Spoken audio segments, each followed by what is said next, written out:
নেটে নিজেদের মধ্যে ছোট ছোট লড়াইয়ে জেতা আর ভারতের বিপক্ষে টি-20 জেতার মধ্যে পার্থক্য আছে বইকি।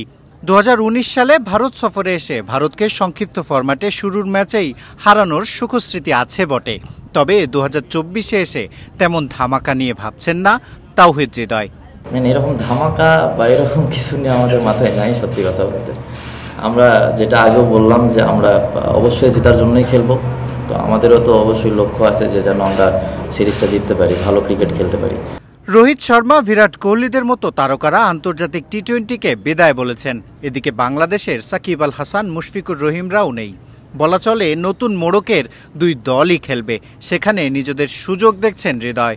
যখন মাঠে খেলতে নামে তখন প্লেয়ার কে আছে কে নাই এগুলো ওইভাবে মাথায় কাজ করে না, এবং যেটা সবথেকে বড় দিক যে আমরা সবসময় আমাদের দিকটাতেই ফোকাস করি। আমাদের যে প্রসেস আছে সেই প্রসেসগুলো মেনটেন করার ট্রাই করি। হয়তো বা অপরচুনিটি আছে হারানোর, এমন না যে আমরা তাদের বড় টিমকে হারাইনি। আমরা বড় টিম ছোট টিম বলে টি-20 ক্রিকেটে কিছু নাই।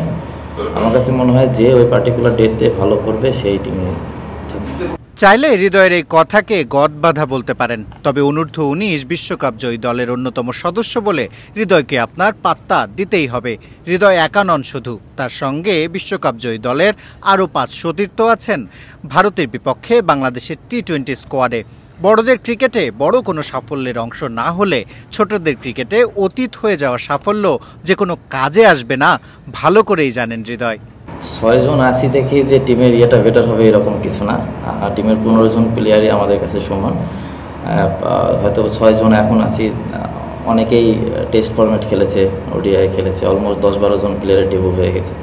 তো আমার কাছে যেটা মনে হয় যে অবশ্যই ওটা আমাদের কনফিডেন্স থাকে ওই যে জায়গাগুলো। অবশ্যই একটা বড় অ্যাচিভমেন্ট ছিল আমাদের জন্য, কিন্তু ওইদিকে চিন্তা করার আর সময় নেই। এখন এসেছে সামনের দিকে আমরা যদি আমাদের এশিয়া কাপ বা ওয়ার্ল্ড কাপ এসব বড় বড় আইসিসি ইভেন্টে যখন ভালো করব, তখন আমাদের ওই এক্সপিরিয়েন্সটা বলেন, ওই অ্যাচিভমেন্টটা বলেন, তখন আমাদের এটা কাজে আসবে। অভিষেকের পর থেকে বাংলাদেশ টি-20 দলের অন্যতম সফল ব্যাটার হলেও হৃদয় এখনও পাকাপাকি কোনো ব্যাটিং পজিশন পাননি। 3, 4, 5, 6 এই 4 পজিশনে ব্যাট করেছেন 26 আন্তর্জাতিক টি-20 ইনিংসে। 130.81 স্ট্রাইক রেট, 27.59 ব্যাটিং গড়। বাংলাদেশের মানদণ্ডে দারুণ হলেও হৃদয় বলছেন নির্দিষ্ট ব্যাটিং পজিশন পেতে হলে করতে হবে আরও দারুণ কিছু।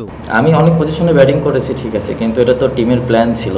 টিম যেভাবে ডিমান্ড করেছে আমি ওইভাবেই ট্রাই করেছি টিমকে দেওয়ার জন্য। যদি এরকম প্ল্যান থাকে যে আমি একটা জায়গায় এখন সেটেল হব বা টিম যদি আমাকে চাই, তাহলে হবে ইনশাল্লাহ। কিন্তু যেটা হয়েছে ওটা নিয়ে আর কথা বলতে চাচ্ছি না। প্রত্যেকটা প্লেয়ারের দেখবেন যে টিমে, ন্যাশনাল টিমে এসে সে তার পছন্দের জায়গা মতো পায় না, খেলতে পারে না। এই জায়গাটা ক্রিয়েট করতে হয়। এই জায়গাটা ডিজার্ভ করলে আস্তে আস্তে আমার মনে হয় যে জায়গাটা যখন ডিজার্ভ করবো তখন অটোমেটিক্যালি চলে আসবে। তো আমি যদি ওইরকম সময়, আমি যদি ওইরকম টাইম ক্রিয়েট করতে পারি, তাহলে আমার জন্য এটা হবে ইনশাল্লাহ। আগের দিন টাইগার অধিনায়ক নাজমুল হোসেন শান্ত যেমনটা বলেছেন, আজ একই সুর তাওহিদ হৃদয়ের কণ্ঠে। দল হিসেবে খেলে ভারতের বিপক্ষে জয় ছিনিয়ে আনতে চায় টাইগাররা। 2019 সালে টি-20 সিরিজের প্রথম ম্যাচে জয় পেয়েছিল বাংলাদেশ। 2024-এও সেটার পুনরাবৃত্তি করতে চাইবেন নাজমুল হোসেন শান্ত, তাওহিদ হৃদয়রা।